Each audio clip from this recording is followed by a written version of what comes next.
welcome to US Tzu Chi 360. I'm Didbar Chatterson. In learning about the humanities, we examine literature, philosophy, the arts, and more. And is it just for fun? In the book Not-for-Profit, Martha Nussbaum suggests that we should think like philosopher Jean-Jacques Rousseau. That to see people as real and equal, we must first see the world through the lens of many types of vulnerability, cultivating a rich imagination.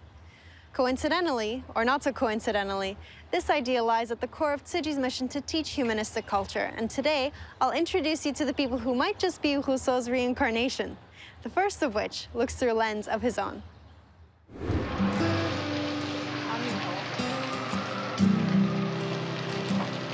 我妈妈就是掌厨啊，她本来是在这个成衣厂啊，那退休以后完全都是在厨具做助工。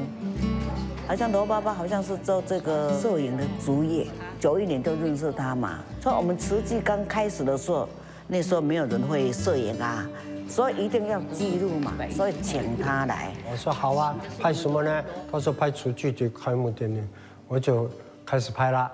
那请他来要钱哦。他们定说要多少多少，我比外面的还便宜了。他在外面是360块，他算我们300块就好了。老妈妈就教我的啦，不能那个太贵了嘛。老妈妈就把他引进来做会员嘛。那个是头一次，后来到现在已经20多年了，我没有收过1分钱。 In 1991, Papa Lo was 58 years old and was among the first documentation volunteers. He started with a camcorder to record Tzu Chi history. 这个种所以很安定了不会摇。那个上款啊，我们救济啊，募款的时候用这个。Today, 23 years later, Papa Lo is 81 and is the most experienced video volunteer at the New York chapter. Enthusiastic about filming, he kept previous footage of the beginnings of Tzu Chi USA. 罗叔兄你好，你好，辛苦辛苦。去车上照嘛那个。他就是有那个摄影班嘛，好像说先中几十个学生哦。不一样哦，赶快拍好了就跑掉。不是，这样换着这样角度，有时候要这样，不能直拍呀，照相机要歪一点，哪里有这样拍？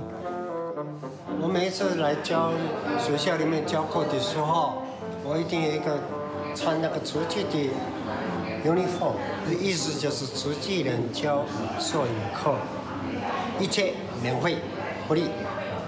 别的地方很贵哦，拍完之后就每年做展览啊，拍什么东西呢？要感动的，像厨具什么活动啊，拍一拍，你看世界上有这样的。 职工做好事，请大家知道我的这个理论赶快买照相机来学习。就是我们上面讲嘛，我们尽量付出嘛，无所求的付出嘛。我对罗爸爸这种无私的奉献。 I really admire Papa Law's selfless dedication. We can record such dedication through our lenses and then broadcast it to inspire more people. 我们的作品来感动更多的人。 我妈妈就是在厨具煮饭好多年了，学着看呐，偷看她怎么弄啊。罗妈妈往生以后她会常常会说：“哎呀，我现在都没有饭吃了，回去都要随便自己弄一点什么吃了。”漂亮一点。我是摄影拍相片的，所以什么东西都要弄得漂亮。吃的好不好那是另一回事了哈。 On February 14, 2013, Mama Lo passed away. Without her company, Papa Lo still focused on volunteer work. Through video seminars, through the camera lens, he continues to record history for Tzu Chi. Even though his wife has passed, Papa Lo is doing more now than before. 我出去回来我就一定要想 ，I go out I come back home now， 要给他挨下子，就打招呼啊，不能随便出去啊，这个是我的习惯。 罗妈妈现在看不到了，我说罗妈妈会保护你了，你会更健康了。厨具是就终身的就厨具给我快乐，当然做下去，做到100年也100岁也可以了。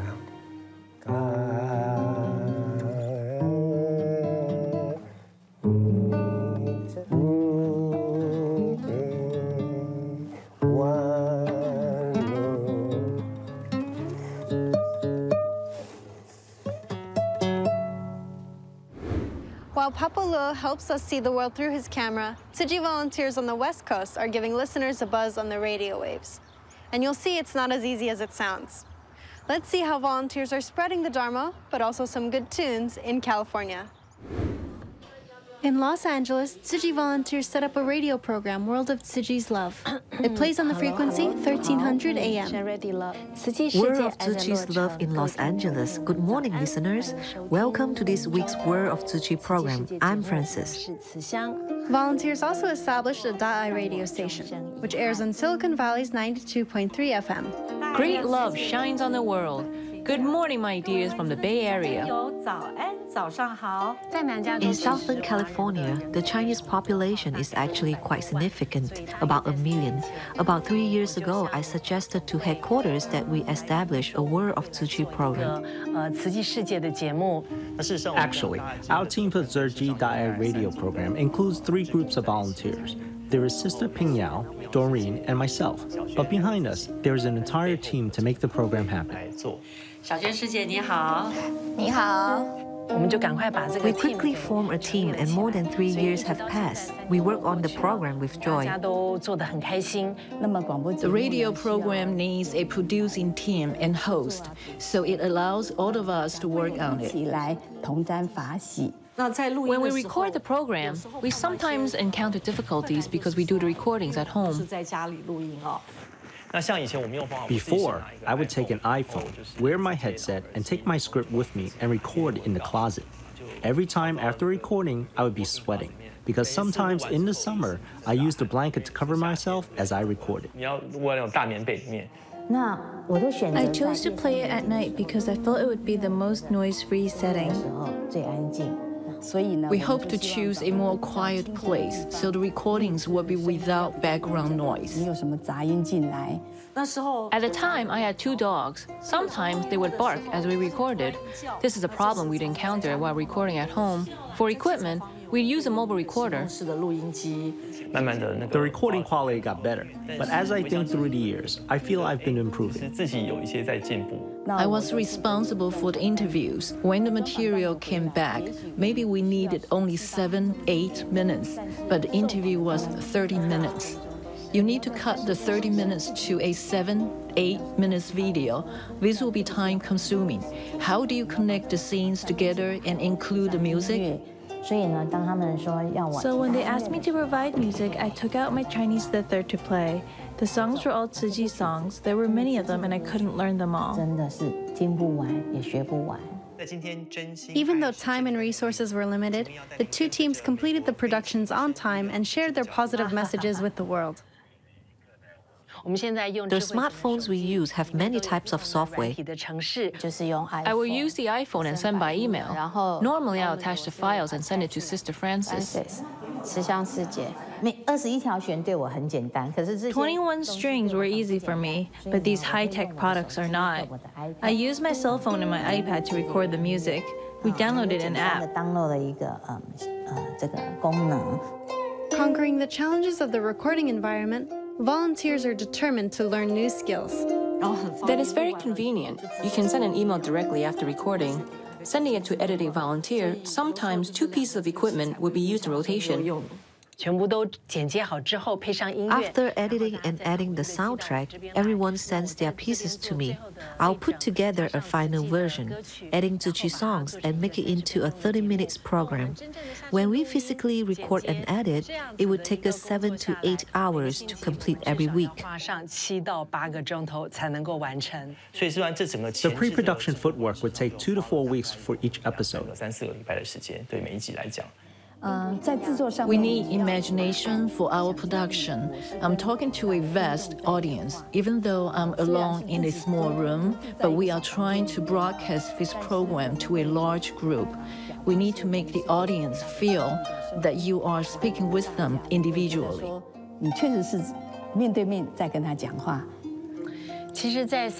Over the past 3 years doing the World of Tzu Chi program, we had a lot of audiences saying, "I'm waiting to listen to your program every week."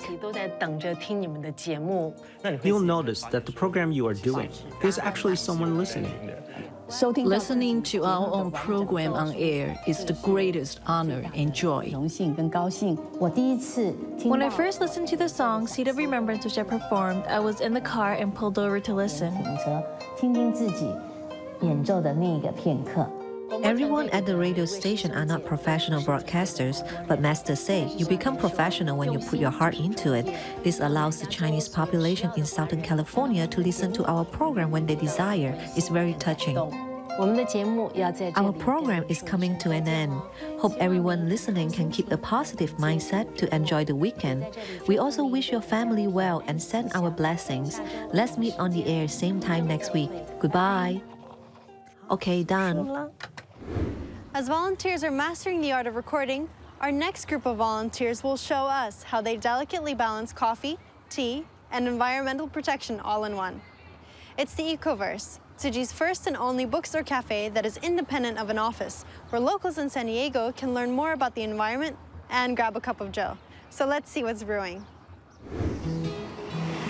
When I moved here from Los Angeles back in July of 2012, my main purpose was to work with Ecoverse, Jingsi Books and Cafe. This is Tzu Chi's first store in a public area. So we got iced tea, iced coffee, hot tea. I would like some iced tea. I had originally planned to go back when the store stabilized after 2 months, but I haven't left at all. Because of the Jingsi Books and Cafe, people will come in if they wanted to have a beverage. Other than coffee drinks, there are also educational sessions related to environmental protection. We have everything from urban garden, composting, we have a meditation class. We have something, for everyone. The customers may be interested and decide to join our sessions and may end up practicing in their homes. Once they have more experience, they can join our volunteer team and invite more people to join us.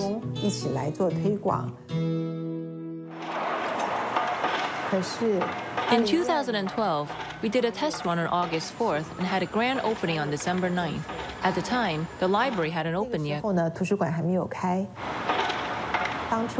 of the main reasons why we chose this location was because there was a new library being built here. Then there was not as many people around the area. Sometimes there would be just a few people on the street. There's only one store here. Others are either office or residential buildings. There wasn't a huge flow of customers. Sometimes there would only be a few people a day. We, of course, would be worried that we couldn't reach people's hearts, couldn't spread the wisdom of Dharma, and couldn't advertise the importance of environmental protection.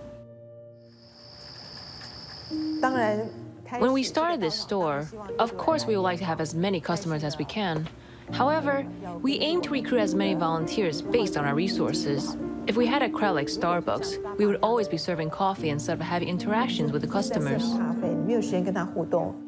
For us, it's more so the few people that do come in, that they actually get what we're about. They end up staying for the workshops, for everything else that we do. They end up donating. Up until September last year, it was the library's grand opening. The crowd started to stabilize. Every day we would have an average of 25 to 30 customers. Those 20 are usually pretty moved by what we do, and they definitely end up coming back for the learning aspect of Ecoverse. So today we're going to talk about the real urban garden. Yeah, seriously. In the States, it is difficult to advocate spirituality. People only come if they approve of your religion. But if you talk about environmental protection, everyone agrees and you open the door. The urban gardening, we learned how to take bottles and use them, recycle them into planters. Gardening in the city allows people to start growing their own vegetables or fruits through sessions. Recently, I started composting, actually, and that's something I would have never done before. I didn't know anything about it, but because of our urban garden compost class, I learned from it. Yeah, space saving, so with this tiny space, you can grow a lot. I'm living in an apartment building, and I really wanted to learn how I could grow an urban garden inside of my space. Sometimes we're able to introduce Tzu Chi and spread Master's wisdom. For myself, I really enjoy the calmness of the conversations, the way we should talk to one another when we're discussing the compassion that is here. We are starting to see regular customers in our sessions. They join our session and become our volunteers. There are around 22 of them. We also bring the urban garden class to outreach to interact with the community. Other than regular sessions, we now started to work with the communities to advertise various campaigns. Helping out the homeless right now is a big thing that Ecoverse is working on. In the PATH shelter, we are doing urban gardening. The program allows the homeless to get occupational training. Yeah, so as well as working here, I also volunteer for Tzu Chi. Before, I really had no interaction with the homeless, but now, yeah, I definitely have a way more compassionate view and more empathetic view of working with the homeless. Just seeing like how much of, they're really no different than me or you or anyone. We hope through these sessions they can learn how to focus on one thing while they take care of other plants and practice accountability. Today, because we have this location, we don't have to go and look for people. They will come to us. This store allows us to join community events, attract volunteers, introduce the idea of sustainable life, and most importantly, introduce Tzu Chi to Main Street communities.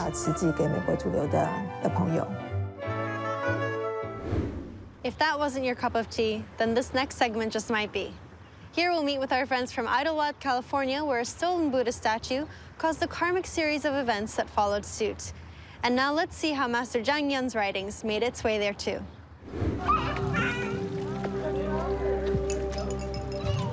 Earlier this year, after an incident with the Buddha statue, Catherine, who lives in Idlewild, California, bonded with Tzu Chi volunteers. March 17th was Catherine's first time bringing Jingsa aphorism books into hotels. Thank you.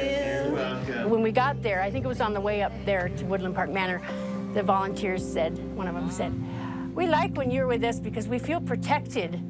And I thought that was really good because I've lived up here most of my life. And I introduced myself as Kathy Gorsney, and I've lived up here most of my life. Get to do something positive for our community. So we're going to go out. And I will Soon after, Catherine and her ex-husband Mike had reconnected.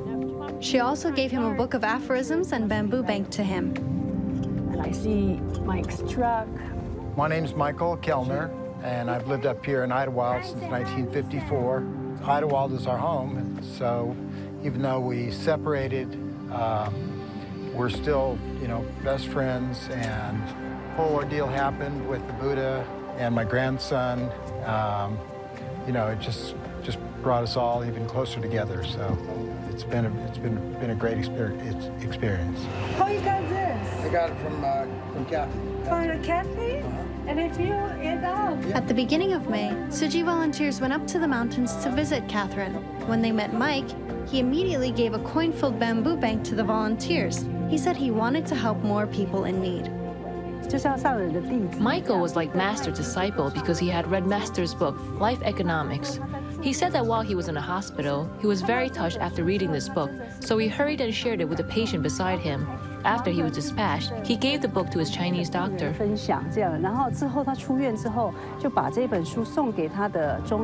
My name is Miles Thomas. I'm an acupuncturist here in Idlewild, California. 2 weeks ago, he asked if it was okay if you guys came. He knew that I was Buddhist and had studied with a bunch of Buddhist teachers, so it was very easy to convince me to have you guys in. And this is probably the first time I have come in contact with a Buddhist organization at all that is as socially engaged as your organization seems to be. So it's fantastic, it's wonderful. In the town of Idlewild, there is a mysterious legend. People believe that positive energy will always gather there. Despite the distance, they can't meet with Tzu Chi volunteers every day, but Jingsa aphorisms connect them still. During his recent stay in the hospital, Mike read one Jingsa aphorism every day and pondered its meaning deeply. Mainly, what I got out of all of it was just love. That if you live your life in love and giving and kindness, that, we're all going to help Mother Earth and help each other. The aphorisms have made a deep impression in Mike's heart. Tzu Chi volunteer Berlinda Lin also bought more books written by Master and plans to give them to Mike the next time they meet. This is Life Economics. This is the essence of filial piety. From austerity to prosperity, and Dharma as water. These are all for him. I am hoping through Master's books, he can understand Tzu Chi from a more profound point of view. You know, everything I read just pointed me in that direction, that I need to be part of this organization. Oh, thank you. This is my piece of birthday cake for my 63rd birthday, which was yesterday. And the Tzu Chi volunteers brought me this cake, and we're having it at my son's tie-dye booth, and I'm gonna share it with you. Yum, yum, strawberries.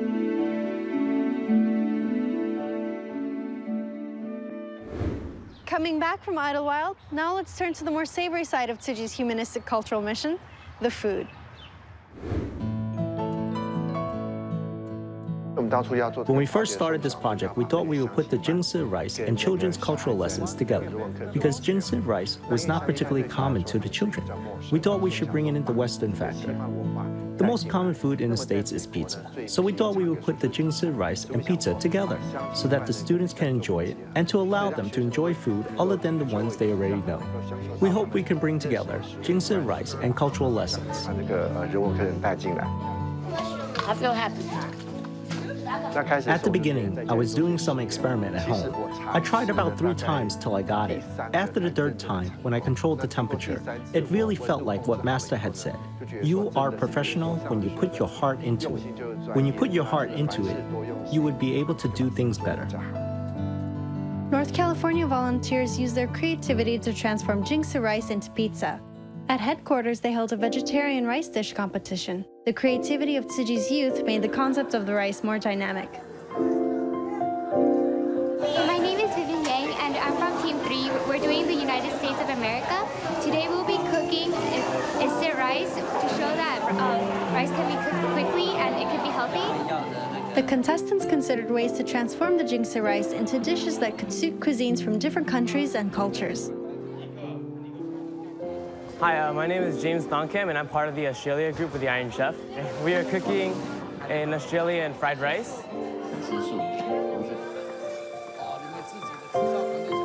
The intention of Tzu Chi's Jingsi rice was to allow disaster victims to make rice using cold water, without gas or electricity when a disaster strikes.